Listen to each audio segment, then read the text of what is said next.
नमस्कार, मैं आपकी दोस्त वंदना। आपका वाणी चैनल पर स्वागत है। यह मेरा एक प्रयास है आप सबको साहित्य से जोड़ने की और इस कथानक के परिदृश्य में आप सबको पहुंचाने की। इसके लिए आप हमसे जुड़िए और हमारे चैनल को लाइक शेयर सब्सक्राइब करें। फिर आज हम शुरू करते हैं प्रेमचंद जी का उपन्यास गोदान। डाके में सारे गांव को काले पानी भिजवा सकता हूँ, इस धोखे में न रहना। चारों सज्जन चौपाल के अंदर जाकर विचार करने लगे। फिर क्या हुआ किसी को मालूम नहीं। हाँ, दरोगा जी प्रसन्न दिखाई दे रहे थे और चारों सज्जनों के मुंह पर फटकार बरस रही थी। दरोगा जी घोड़े पर सवार होकर चले तो चारों नेता दौड़ रहे थे। घोड़ा दूर निकल गया तो चारों सज्जन लौटे। इस तरह मानो किसी प्रियजन का संस्कार करके शमशान से लौट रहे हों। सहसा दाता दिन बोले, मेरा शराब न पड़े तो मुंह न दिखाऊं। नोखेराम ने समर्थन किया, ऐसा धन कभी फलते नहीं देखा। पटेश्वरी ने भविष्यवाणी की, हराम की कमाई हराम में जाएगी। झिंगुरी सिंह को आज ईश्वर की न्यायपरता में संदेह हो गया था। भगवान न जाने कहाँ है कि यह अंधेर देखकर भी पापियों को दंड नहीं देते। इस वक्त इन सज्जनों की तस्वीर खींचने लायक थी। हीरा का कहीं पता न चला और दिन गुजरते जाते थे। होरी से जहाँ तक दौड़ धूप हो सकी की, फिर हार कर बैठ रहा। खेती बाड़ी की भी फिक्र करनी थी। अकेला आदमी क्या क्या करता। और अब अपनी खेती से ज़्यादा फिक्र थी पुनिया की खेती की। पुनिया अब अकेली होकर और भी प्रचंड हो गई थी। होरी को अब उसकी खुशामद करती बीतती थी। हीरा था तो पुनिया को दबाए रहता था। उसके चले जाने से अब पुनिया पर कोई अंकुश न रह गया था। होरी की पट्टेदारी हीरा से थी। पुनिया अबला थी, उससे वह क्या तनातनी करता। और पुनिया उसके स्वभाव से परिचित थी और उसकी सज्जनता का उसे खूब दंड देती थी। खैरियत यही हुई कि कारकुन साहब ने पुनिया से बकाया लगान वसूल करने की कोई सख्ती न की, केवल थोड़ी सी पूजा लेकर राजी हो गए। नहीं, होरी अपनी बकाया के साथ उसकी बकाया चुकाने के लिए भी कर्ज लेने को तैयार था। सावन में धान न रोपाई की ऐसी धूम रही कि मजूर न मिले और होरी अपने खेतों में धान न रोप सका। लेकिन पुनिया के खेतों में कैसे न रोपाई होती। होरी ने पहर रात रात तक काम करके उसके धान रोपे। अब होरी हो तो उसका रक्षक है। अगर पुनिया को कोई कष्ट हुआ तो दुनिया उसी को तो हंसेगी। नतीजा यह हुआ कि होरी को खरीफ की फसल में बहुत थोड़ा अनाज मिला। अब पुनिया के बखार में धान रखने की जगह न रही। होरी और धनिया में उस दिन से बराबर मनमुटाव चला आता था। गोबर से भी होरी की बोलचाल बंद थी। माँ बेटे ने मिलकर जैसे उसका बहिष्कार कर दिया था। अपने घर में परदेसी बना हुआ था। दो नाव पर सवार होने वालों की जो दुर्गति होती है वही उसकी हो रही थी। गांव में अब भी उसका उतना आदर न था। धनिया ने अपने साहस से स्त्रियों का ही नहीं पुरुषों का भी नेतृत्व प्राप्त कर लिया था। महीनों तक आसपास के इलाकों में इस कांड की खूब चर्चा रही। यहाँ तक कि वह अलौकिक रूप तक धारण करता जाता है। धनिया नाम है उसका जी, भवानी का इष्ट है उसे। दरोगा जी ने ज्यों हुए उसके आदमी के हाथ में हथकड़ी डाली कि धनिया ने भवानी का सुमरन किया। भवानी उसके सिर आ गई। फिर तो उसमें इतनी शक्ति आ गई कि उसने एक झटके में पति की हथकड़ी तोड़ डाली और दरोगा की मूछें पकड़कर उखाड़ ली। फिर उसकी छाती पर चढ़ बैठी। दरोगा ने जब बहुत मानता की तब जाकर उसे छोड़ा। कुछ दिन तक तो लोग धनिया के दर्शनों को आते रहे। वह बात पुरानी पड़ गई थी, लेकिन गांव में धनिया का सम्मान बहुत बढ़ गया था। उसमें अद्भुत साहस है और समय पड़ने पर वो मर्दों के भी कान काट सकती हैं। मगर धीरे धीरे धनिया में एक परिवर्तन हो रहा था। होरी को पुनिया की खेत में लगे देखकर भी वो कुछ न बोलती थी, और यह इसलिए नहीं कि वो होरी से विरक्त हो गई थी, बल्कि इसलिए कि पुनिया पर अब उसे भी दया आती थी। हीरा का घर से भाग जाना उसकी प्रतिशोध भावना की दृष्टि के लिए काफ़ी था। इसी बीच में होरी को ज्वर आने लगा। फसली बुखार फैला था। होरी उसकी चपेट में आ गया और कई साल बाद जो ज्वर आया तो उसने सारी बकाया चुका ली। 1 महीने तक होरी खाट पर पड़ा रहा। इसी बीमारी ने होरी को तो कुचल ही डाला, पर धनिया पर भी विजय पा गई। पति जब मर रहा हो तो उसे कैसा बैर। ऐसी देश में तो बैरियों से भी बैर नहीं रहता। वो तो अपना पति है। लाख बुरा हो पर उसी के साथ जीवन के 25 साल कटे हैं। सुख किया है तो उसी के साथ, दुख भोगा है तो उसी के साथ। अब तो चाहे वह अच्छा है या बुरा, अपना है। दाढ़ी चार ने मुझे सबके सामने मारा, सारे गांव के सामने मेरा पानी उतार लिया, लेकिन तब से कितना लज्जित है कि सीधे ताकता नहीं। खाने आता है तो सिर झुकाए खाकर उठ जाता है। डरता रहता है कि मैं कुछ कह न बैठूं। होरी जब अच्छा हुआ तो पति पत्नी में मेल हो गया था। एक दिन धनिया ने कहा, तुम्हें इतना गुस्सा कैसे आ गया? मुझे तो तुम्हारे ऊपर कितना ही गुस्सा है, मगर हाथ ना उठाऊंगी। होरी लजाता हुआ बोला, अब उसकी चर्चा ना कर धनिया। मेरे ऊपर कोई भूत सवार था। इसका मुझे कितना दुख हुआ है वह मैं ही जानता हूँ। और जो मैं उस क्रोध में डूब मरी होती तो क्या मैं रोने के लिए बैठा रहता? मेरे लाश भी तेरी चिता पर जाती। अच्छा चुप रहो, विवाद की बात मत बको। गाय गई सो गई, मेरे सिर पर एक विपत्ति डाल गई। पुनिया की फिक्र में मुझे मारे डालती है। इसीलिए तो कहते हैं भगवान घर का बड़ा ना बनाए। छोटों को कोई नहीं हंसता, नेकी बदी सब बड़ों के सिर जाती है। माह के दिन थे, मघावट लगी हुई थी। घटा घोट अंधेरा छाया हुआ था। एक तो जाड़ों की रात, दूसरे माह की बरसा। मौत का सा सन्नाटा छाया हुआ था। अंधेरा तक न सोचता था। होरी भोजन करके पुनिया के मटर के खेत की मेड़ पर अपनी मड़ैया में लेटा हुआ था। चाहता था शीत को भूल जाए और सो रहे, लेकिन तार तार कंबल और फटी हुई मिर्जई और शीत के झोंकों से गीली पुआल, इतने शत्रुओं के सम्मुख आने का नींद में साहस न था। आज तम्बाकू भी न मिला कि उसी से मन बहलता। उपला सुलगा लाया था, पर शीत में वह भी बुझ गया। बेवाए फटे पैरों को पेट में डालकर और हाथों को जांघों के बीच में दबाकर और कंबल में मुंह छिपाकर अपने ही गर्म सांसों से अपने को गर्म करने की चेष्टा कर रहा था। 5 साल हुए मिर्चें बनवाई थी। धनिया ने एक प्रकार से ज़बरदस्ती बनवा दी थी। वही जब एक बार काबुली से कपड़े लिए थे, जिसके पीछे कितनी सांसता हुई थी, कितनी गालियाँ खानी पड़ी। और कंबल उसके जन्म से भी पहले का है। बचपन में अपने बाप के साथ वह इसी में सोता था। जवानी में गोबर को लेकर इसी कंबल में उसके जाड़े कटे थे, और बुढ़ापे में आज वही बूढ़ा कंबल उसका साथी है। पर अब वह भोजन को चबाने वाला दांत नहीं, दुखने वाला दांत है। जीवन में ऐसा तो कोई दिन नहीं आया कि लगान और महाजन को देकर कभी कुछ बचा हो और घर बैठे बिठाए या एक नया जंजाल पड़ गया। न करो तो दुनिया हंसे, करो तो यह संशय बना रहे कि लोग क्या कहते हैं। सब यह समझते हैं कि वह दुनिया को लूट लेता है, उसकी सारी उपज घर में भर लेता है। एहसान तो क्या होगा, उल्टा कलंक लग रहा है।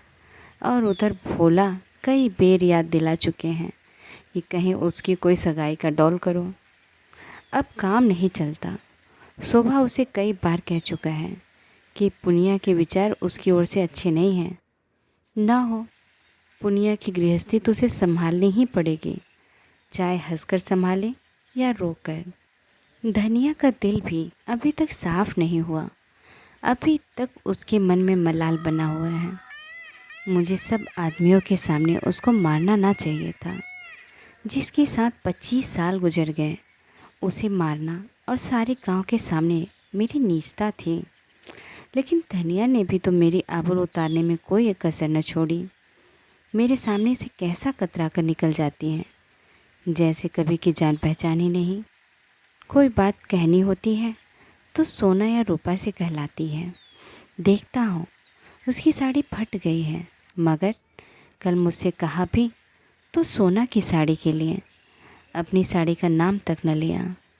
सोना की साड़ी अभी तो 1 महीने थिगलियाँ लगा कर चल सकती हैं, उसकी साड़ी तो मारे पैबंदों को बिल्कुल कथरी हो गई है।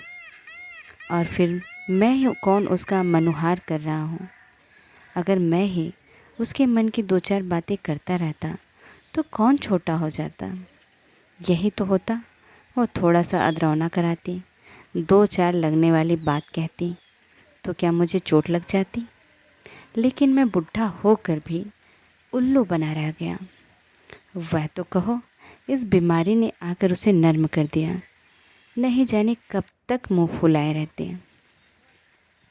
और आज उन दोनों में जो बातें हुई थी वो मानो भूखे का भोजन थी। वो दिल से बोली थी और होरी गदगद हो गया था। उसकी जी में आया उसके पैरों पर सिर रख दे और कहे, मैंने तुझे मारा है तो ले, मैं सिर झुकाए लेता हूँ। जितना चाहे मार ले, गालियाँ देना चाहे दे ले।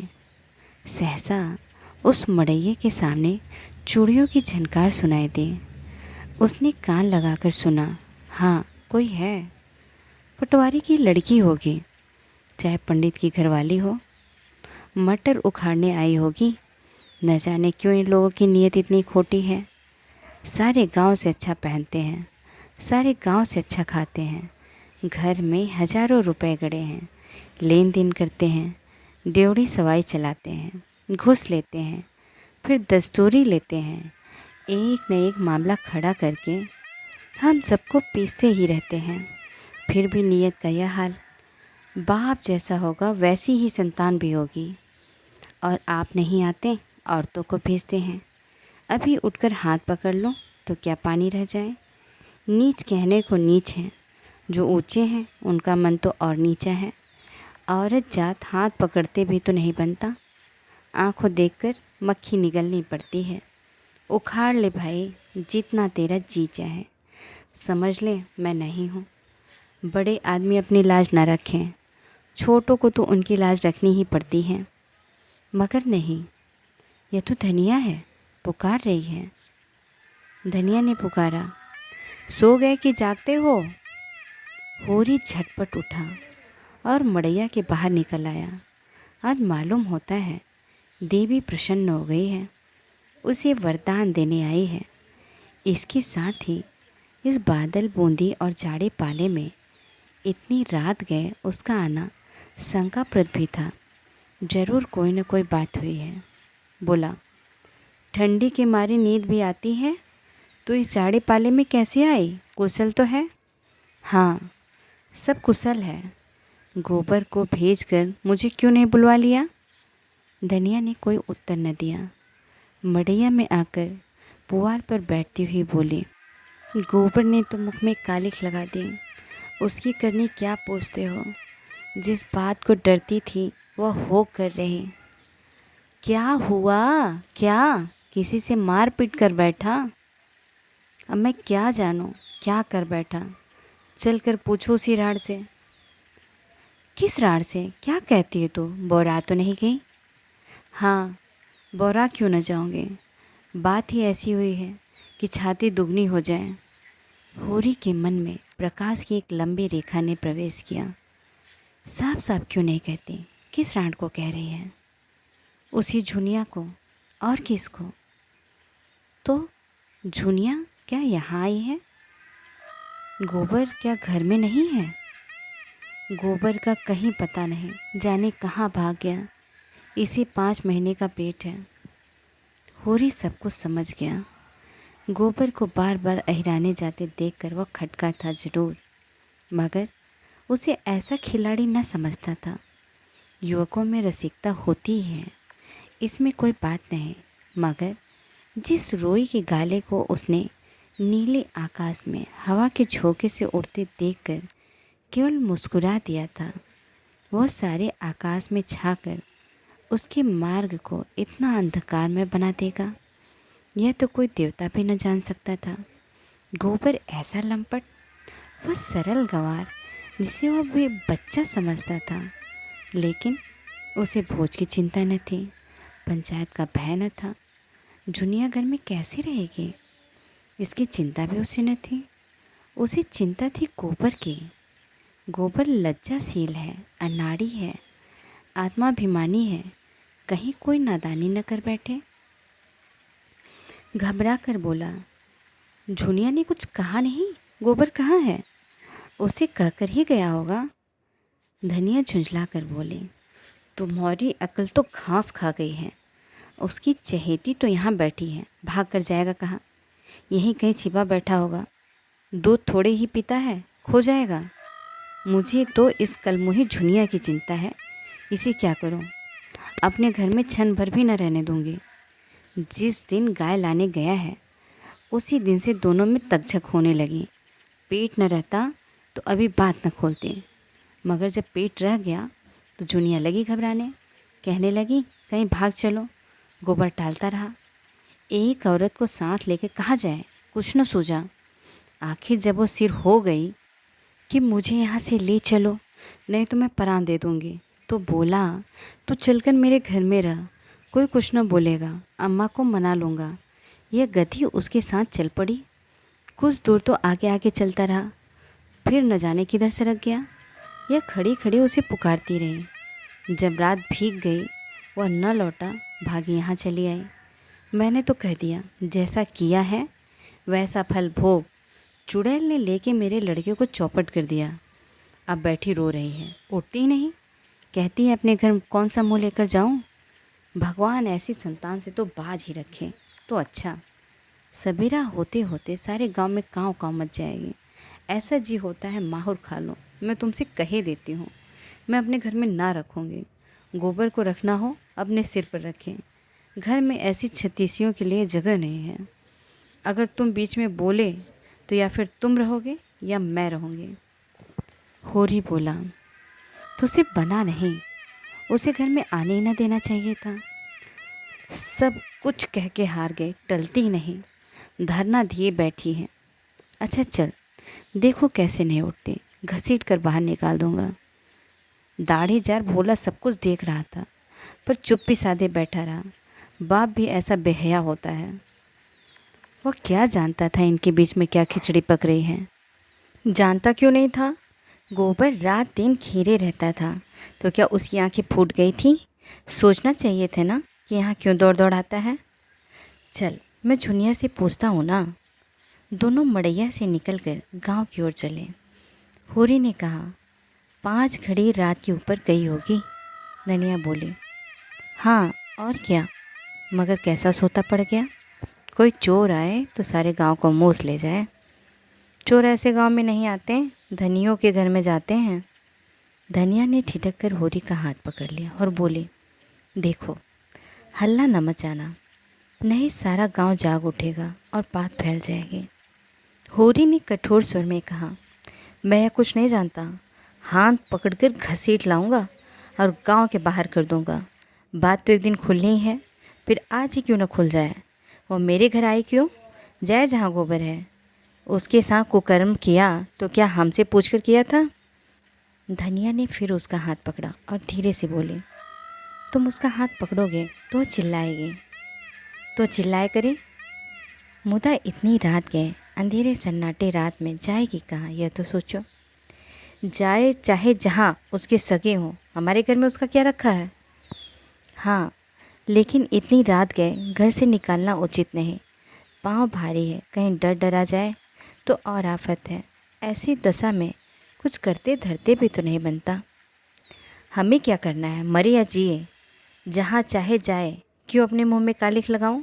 मैं तो गोबर को भी घर से निकाल दूंगा। धनिया ने गंभीर चिंता से कहा, कालिख जो लगनी थी वह तो अब लग चुकी, वह अब जीते जी नहीं छूट सकती। गोबर ने नौका डुबा दी। गोबर ने नहीं डुबाई, डुबाई इसी ने। वह तो बच्चा था, इसके पंजे में आ गया। किसी ने डुबाई, अब तो डूब गई। दोनों द्वार के सामने पहुंच गए। सहसा धनिया ने होरी के गले में हाथ डालकर कहा, देखो, तुम्हें मेरी सौ, उस पर हाथ न उठाना। वो तो आप ही रो रहे हैं। भाग की खोटी न होती तो यह दिन ही क्यों आता। होरी की आंखें आर्द्र हो गई। धनिया का यह मात्र स्नेह उस अंधेरे में भी जैसे दीपक के समान उसकी चिंता जर्जर आकृति को शोभा प्रदान करने लगा। दोनों ही हृदय में जैसे अतीत यौवन सचेत हो उठा। होरी को इस रात यमुना में वही कोमल हृदय बालिका नजर आई जिसने 25 साल पहले उसके जीवन में प्रवेश किया था। उस आलिंगन में कितना अथाह वात्सल्य था जो सारे कलंक, सारी बाधाओं और सारी मूलबद्ध परंपराओं को अपने अंदर समेट लेता था। दोनों ने द्वार पर आकर किवाड़ों के दराज में अंदर झाँका। दीवट पर तेल की कुप्पी चल रही थी और उसके मध्यम प्रकाश में झुनिया घुटने पर सिर रखे द्वार की ओर मुँह किए अंधकार में उस आनंद को खोज रहे थे जो एक क्षण पहले अपनी मोहिनी छवि दिखाकर विलीन हो गया था। वह आफत के मारे व्यंग बाड़ों से आहत और जीवन के आघातों से व्यथित किसी वृक्ष की छां खोजती फिरती थी और उसे एक भवन मिल गया था जिसके आश्रय में वह अपने को सुरक्षित और सुखी समझ रही थी। पर आज भवन अपना सारा सुख विलास लिए अलादीन के राजमहल की भांति गायब हो गया था और भविष्य एक विकराल दानों के समान उसे निगल जाने को खड़ा था।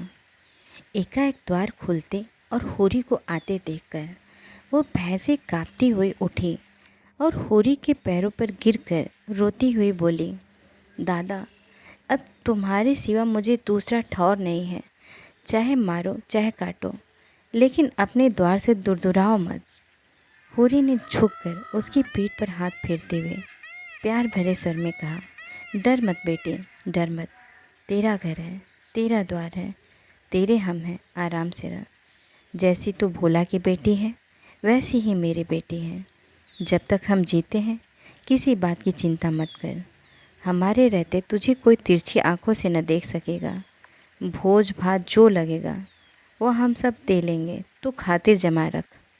जुनिया सांत्वना पाकर और भी होरी के पैरों से चिमट गई और बोली, दादा, अब तुम ही मेरे बाप हो और अम्मा तुम ही मेरी माँ हो। मैं अनाथ हूँ, मुझे शरण दो, नहीं मेरे काका और मेरे भाई मुझे कच्चा खा जाएंगे। धनिया अपनी करुणा के आवेश को अब न रोक सकी, बोली, तू चल घर में बैठ, मैं देख लूँगी काका और भैया को। संसार में उन्हीं का राज नहीं है। बहुत करेंगे, अपने गहने ले लेंगे, फेंक देना उतार कर। अभी जरा देर पहले धनिया ने क्रोध के आवेश में झुनिया को कुल्टा और कलंकनी और कलमुही न जाने क्या क्या कह डाला था। झाड़ मारकर घर से निकालने जा रहे थे।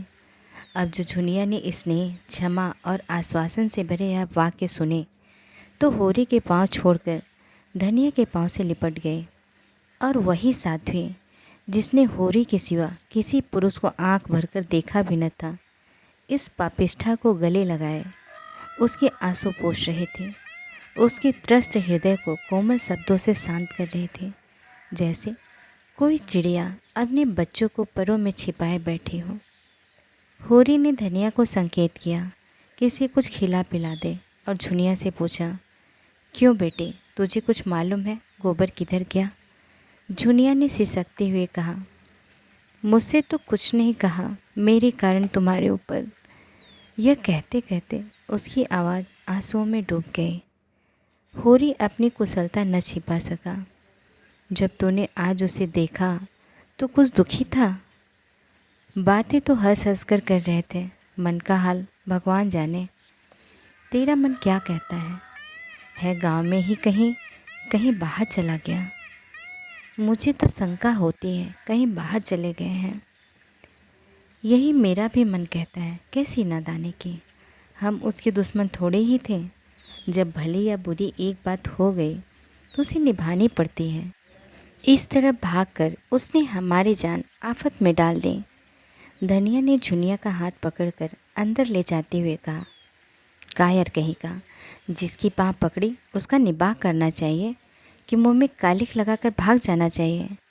अब जो आए तो घर में बैठने ना दो।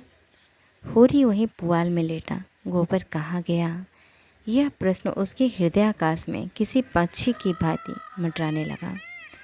ऐसे असाधारण कांड पर गांव में जो हलचल मचना चाहिए था वह मचा और महीनों तक मचता रहा।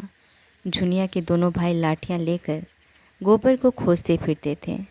भोला ने कसम खाई कि अब न झुनिया का मुंह देखेंगे और न इस गांव का। होरी से उन्होंने अपनी सगाई की बातचीत की थी, वो अब टूट गई। अब वो अपनी गाय के दाम लेंगे और नकद, और इसमें विलम्ब हुआ तो होरी पर दावा करके उसका घर द्वार नीलाम कर लेंगे। गांव वाले ने होरी को जाति बाहर कर दिया। कोई हुक्का नहीं पीता, न उसके घर का पानी पीता है। पानी बंद कर देने की कुछ बातचीत थी, लेकिन धनिया का चंडी रूप सब देख चुके थे, इसलिए किसी को आगे आने की हिम्मत न पड़ी। धनिया ने सबसे सुना सुना कर कह दिया, किसी ने उसे पानी भरने से रोका तो उसका और अपना खून कर देगी। इस ललकार ने सभी के पित्ते पानी कर दिए। सबसे दुखी है झुनिया, जिसके कारण यह सब उपद्रव हो रहा था, और गोबर की कोई खोज खबर न मिलना इस दुख को और भी दारुण बना रहा है। सारे दिन मुंह छिपाए घर में पड़ी रहती है। बाहर निकले तो चारों ओर से बाग बाड़ों की ऐसी वर्षा हो कि जान बचना मुश्किल हो जाए। दिन भर घर के काम धंधे करती रहती है, और जब अवसर पाती है तो रो लेती है। हर दम थर थर काँपती रहती है कि कहीं धनिया कुछ कह न बैठे। अकेला भोजन तो नहीं पका सकती, क्योंकि कोई उसके हाथ का खाएगा नहीं। बाकी सारा काम उसने अपने ऊपर ले लिया। गांव में जहाँ 4 स्त्री पुरुष जमा हो जाते, यही कुत्सा होने लगती। एक दिन धनिया हाट से चली आ रही थी कि रास्ते में पंडित दाता दिन मिल गए। धनिया ने सिर नीचा कर लिया और चाहती थी कि कतरा कर निकल जाए, पर पंडित जी छेड़ने का अवसर पाकर कब चूकने वाले थे। छेड़ ही तो दिया। गोबर का कुछ सर संदेश मिला कि नहीं धनिया, ऐसा कपूत निकला कि घर की सारी मर्जात बिगाड़ दी। धनिया के मन में स्वयं यही भाव आते रहते थे। उदास मन से बोली, बुरे दिन आते हैं बाबा तो आदमी की मति फिर जाती है, और क्या कहूँ। दादा दिन बोले, तुम्हें इस दुष्टा को घर में न रखना चाहिए था। दूध में मक्खी पड़ जाती है तो आदमी उसे निकाल कर फेंक देता है और दूध पी जाता है। सोचो कितना बदनामी और जगहसाई हो रही है। वह उल्टा घर में न रहती तो कुछ न होता। लड़कों से इस तरह की भूल चूक होती रहती है। जब तक बिरादरी को भात न दोगे, ब्राह्मणों को भोज न दोगे, कैसे उद्धार होगा। उसे घर में न रखते तो कुछ न होता। होरी तो पागल है री, तू कैसे धोखा खा गई। दाता दिन का लड़का माता दिन का चमारिन से फंसा हुआ था। सारा गांव जानता था, पर वो तिलक लगाता था, पोथी पत्रे बाँधता था, कथा भागवत कहता था, धर्म संस्कार कराता था। उसकी प्रतिष्ठा में जरा भी कमी न थी। वह नित्य स्नान पूजा करके अपने पापों का प्रायश्चित कर लेता था। धनिया जानती थी कि झुनिया को आश्रय देने ही से यह सारी विपत्ति आई है। उसे न जाने कैसे दया आ गई। नहीं उसी रात को झुनिया को निकाल देती तो क्यों इतना उपहास होता। लेकिन यह भय भी तो होता था कि तब उसके लिए नदी या कुआं के सिवा और क्या ठिकाना था। एक प्राण का मूल्य देकर, एक नहीं 2 प्राणों का, वह अपने मर्जात की रक्षा कैसे करती। फिर झुनिया के घर में जो बालक है वह धनिया ही के हृदय का तो टुकड़ा है। हंसी के डर से उसके प्राण कैसे ले लेती। और फिर झुनिया की नम्रता और दीनता भी उसे निरस्त करती रहती थी। वह जली भुनी बाहर से आती, पर ज्यों ही झुनिया लोटे का पानी लाकर रख देती और उसके पांव दबाने लगती, उसका क्रोध पानी हो जाता। बेचारी अपनी लज्जा और दुख से आप दबी हुई है, उसे और क्या दबाए, मरे को क्या मारे। उसने तीव्र स्वर में कहा, हमको कुल प्रतिष्ठा इतनी प्यारी नहीं है महाराज कि उसके पीछे एक जीवन की हत्या कर डालते। ब्याहता न सही, पर उसकी बाह तो पकड़ी है मेरे बेटे ने ही।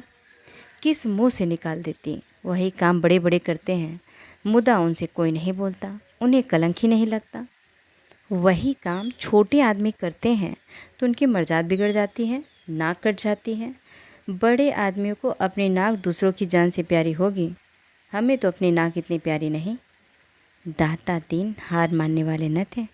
वह इस गांव के नारद थे, यहाँ के वहाँ, वहाँ के यहाँ, यही उनका व्यवसाय था। वह चोरी तो न करते थे, उसमें जान जोखिम था, पर चोरी के माल में हिस्सा बटाने के समय अवश्य पहुँच जाते थे। कहीं पीठ में धूल न लगने देते थे। जमींदार को आज तक लगान की एक पाई नदी थी, कुर्की आती तो कुएं गिरने चलते। नोखे राम के लिए कुछ न बनता, मगर आसामियों को सूद पर रुपये उधार देते थे। किसी स्त्री को कोई आभूषण बनवाना है तो दाता दिन उसकी सेवा के लिए हाजिर है। शादी ब्याह तक करने में उन्हें बड़ा आनंद आता है। यश भी मिलता है, दक्षिणा भी मिलती है। बीमारी में दवा दारू भी करते हैं, झाड़ फूँक भी, जैसी मरीज़ की इच्छा हो। और सभा चतुर इतने हैं कि जवानों में जवान बन जाते हैं, बालकों में बालक और बुढ़ों में बुढ़े। चोर के भी मित्र हैं और साके भी। गांव में किसी को उन पर विश्वास नहीं है, पर उनकी वाड़ी में कुछ ऐसा आकर्षण है कि लोग बार बार धोखा खाकर भी उन्हीं की शरण जाते हैं। सिर और दाढ़ी हिलाकर बोले, ये तो ठीक कहती है धनिया, धर्मात्मा लोगों का यही परम धर्म है। लेकिन लोक रीत का निबाह तो करना ही पड़ता है। इसी तरह एक दिन लाला पटेश्वरी ने होरी को छेड़ा। वह गांव में पुण्यात्मा मशहूर थे। पूर्णमासी को नित्य सत्यनारायण की कथा सुनते, पर पटवारी होने के नाते खेत बेगार में जुतवाते थे, सिंचाई बेगार में करवाते थे और असामियों को एक दूसरे से लड़ाकर रकमें मारते थे। सारा गांव उनसे कांपता था। गरीबों को 10-10, 5-5 कर्ज देकर उन्होंने कई हजार की संपत्ति बना ली थी। फसल की चीज़ें असामियों से लेकर कचहरी और पुलिस के अमलों को भेंट करते रहते थे। इससे इलाके भर में उनकी अच्छी धाक थी। अगर कोई उनके हत्थे नहीं चढ़ा तो दरोगा गंडा सिंह थे, जो हाल में इस इलाके में आए थे, परमार्थी भी थे। बुखार के दिनों में सरकारी गुनैन बांट कर यश कमाते थे। कोई बीमार आराम हो तो उसकी कुशल पूछने अवश्य जाते थे। छोटे छोटे झगड़े आपस में ही तय करा देते थे। शादी ब्याह में अपनी पालकी, कालीन और महफिल के सामान मंगनी देकर लोगों को उबार कर देते थे। मौका पाकर न चूकते थे, पर जिसका खाते थे उसका काम भी करते थे। बोले, यह तुमने क्या रोग पा लिया होरी? होरी ने पीछे फिरकर पूछा, तुमने क्या कहा लाला? मैंने सुना नहीं। पटेश्वरी पीछे से कदम बढ़ाते हुए बराबर आकर बोले, यही कह रहा था कि धनिया के साथ क्या तुम्हारी बुद्धि भी घास खा गई? झुनिया को क्यों नहीं उसके बाप के घर भेज देते? सेत में अपनी हंसी करा रहे हो। न जाने किसका लड़का लेकर आ गई और तुमने घर में बैठा लिया। अभी तुम्हारी 2-2 लड़कियां ब्याहने को बैठी हुई हैं। सोचो कैसे बेड़ा पार होगा। होरी इस तरह की आलोचनाएं और शुभकामनाएं सुनते सुनते तंग आ गया था। खिन्ना कर बोला, यह सब मैं समझता हूँ लाला, लेकिन तुम ही बताओ मैं क्या करूँ? मैं झुनिया को निकाल दूँ तो उसे भोला रख लेंगे? अगर वह राजी हों तो आज मैं उनके घर पहुँचा दूँ। अगर तुम उन्हें राजी करा दो तो जन्म भर तुम्हारा एहसान मानो।